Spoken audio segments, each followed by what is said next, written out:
Hi everyone, I just wanted to go over the document analysis paper with you all. So we're going to go into assignments and scroll down for the document analysis paper. This is going to be due next week. So if you haven't decided on what document analysis piece you're going to do yet, that's probably something you want to decide. You can go into the modules. Each module is going to have a Sources of Freedom reader where you can choose a variety of different primary sources. So for instance, in Module 1, Chapter 1, the Sources of Freedom online reader. What you would do is kind of choose whatever topic you're interested. Let's say you're interested in Columbus's description of the discovery of America.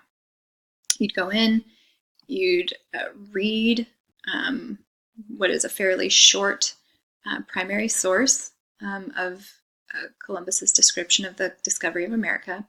Do a close read, meaning you're taking notes, you're reading it very analytically, critically, and then you're going to go look at the document analysis paper to see what kind of questions you'll be answering for your paper. So your paper is going to be around 3 pages, double-spaced, 1-inch margins, 12-point font, something standard like Times New Roman, and you're going to organize it into logical paragraphs. So don't just try and answer the questions one by one. You need to make it flow. So what kind of document is it? Is it a court document? Is it a diary? Is it a newspaper article? Who's the author? This is the only area of this assignment where you might need to do a little bit of background research on who the author is if you don't know already, and if you don't know from reading the Foner book. When was it written, composed? What's the historical context in which this document is written? So in this one particularly is where you will incorporate what you've read in Foner to support the historical context.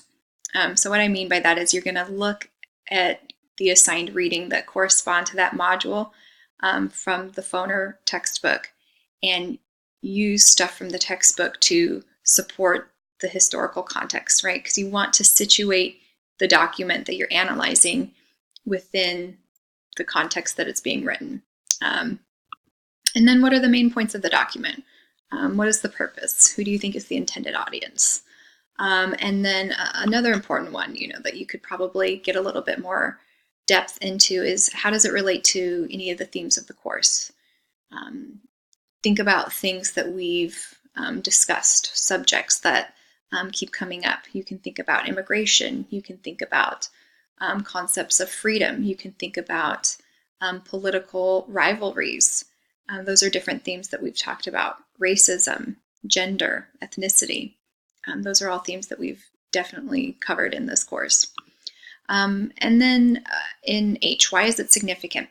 Why should we care about this document? Does it relate to anything else we've studied so far? And then lastly, what's your opinion of the document? You want to try and avoid using I statements here. You don't want to say, I think, but rather say something like, the document shows that ...